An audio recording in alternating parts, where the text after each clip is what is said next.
ધાનેરા નગરપાલિકા ચૂંટણીમાં ward number 5માં Bhajap અને કોંગ્રેસ પાર્ટીએ પ્રચારના શ્રી ગણેશ કર્યા। ધાનેરા શહેરની લાંબા સમયથી કોંગ્રેસ પાર્ટીનો ગઢ ગણાતી વોર્ડ નંબર 5ની બેઠક પર આજે ભાજપ અને કોંગ્રેસ પાર્ટી દ્વારા મહોલ્લા મીટિંગથી પ્રચારની શરૂઆત કરાઈ। કોંગ્રેસના ગઢમાં ગાબડું પાડવા વખતે અહીં બીજેપીએ મહેબૂબ ખાન બેલી ઉર્ફે મેડી કાકા જેવા મજબૂત મુસ્લિમ ઉમેદવારો ઊભો રાખી મુસ્લિમ મતો અંકે કરવાનો પ્રયાસ કર્યો છે, તો સામે આજ બેઠક પર કોંગ્રેસ પાર્ટી દ્વારા રૂકૈયાબેન રિયાઝ ખાન બેલીમને ટિકિટ આપી બેઠકને વધુ હાઈ વોલ્ટેજ બનાવી દીધી છે।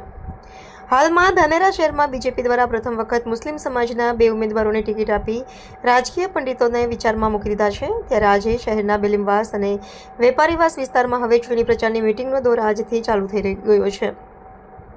એવામાં જોવાનું રહેશે કે મુસ્લિમ સમાજના ઉમેદવારો કોંગ્રેસના ગઢમાં ગાબડું પાડશે કે પછી કોંગ્રેસ પાર્ટી માટે પોતાનું ગઢ બચાવવા સફળ થશે તો પરિણામ બતાવશે। પરંતુ હાલમાં કોંગ્રેસ અને બીજેપી આમ બંને પક્ષોએ પોતાના ઉમેદવારોને જીતાડવા કમર કસી લીધી છે। ઇકબાલભાઈ મેમણ, ધાનેરા।